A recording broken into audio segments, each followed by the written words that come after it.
So we're back to helping these guys. And our goal for today is to make the Vikings' lives more miserable. But to do that, we're going to need a lot more stone. Because right now, we are currently out of stone. So I'm going to expand over here to get 3 more stone deposits, which is actually a really big increase in our production. And after replacing some roads and some bridges, we now have access to the stone.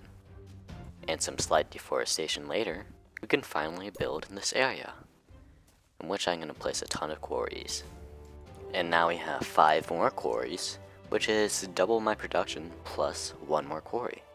So this is very nice and we should be able to get a lot more stone. And because my colonists are really picky, I'm going to have to build them a noria, which basically picks up water, and then attach it to a bathhouse. Just because they want to take a shower. I mean, I don't even want to take a shower. These guys are spoiled. But because the Vikings are being annoying, they are coming from a different angle now. So I'm going to have to build walls in that area as well as all around my island.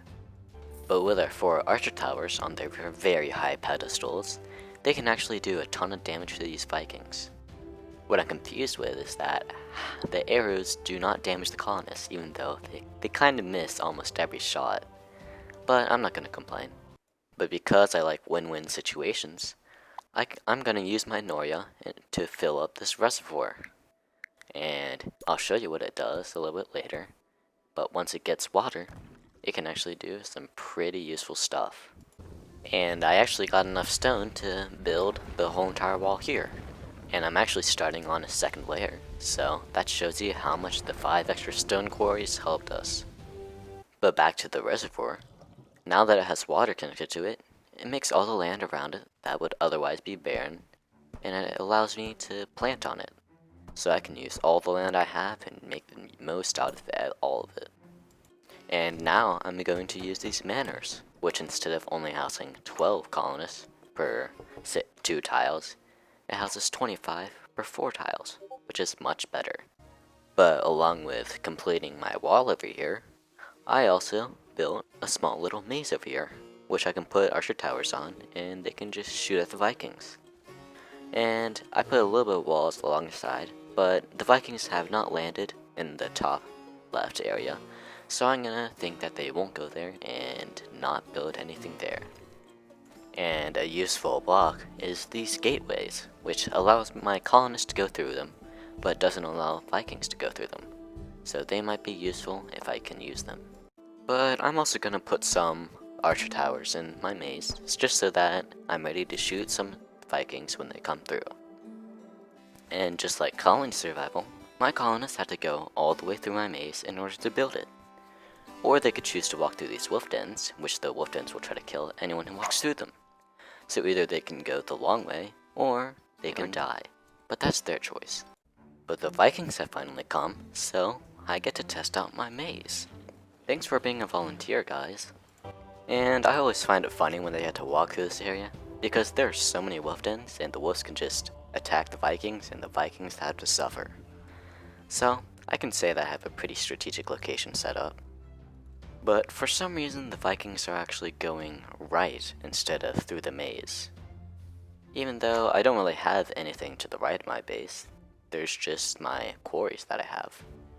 But I'll have to see what they're doing later. So it turns out that I think the Vikings are going to go around my wall.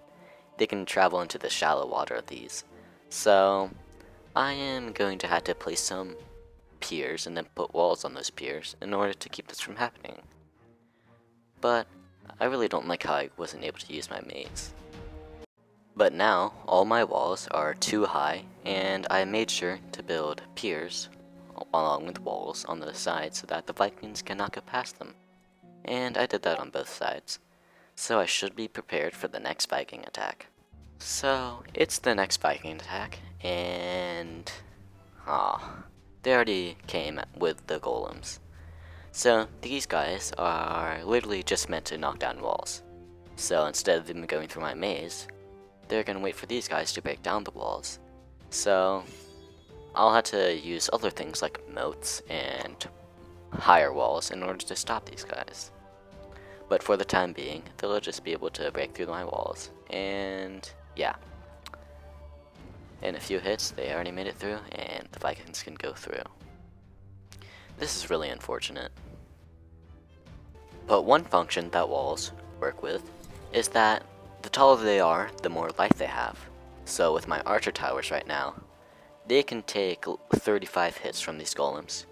So if I could make all my walls this high, which probably won't happen because it takes a lot of stone, I could be basically immune to these golems. So that's another idea for the future. But because of these guys, my maze didn't work, and I'll have to think of something for next time.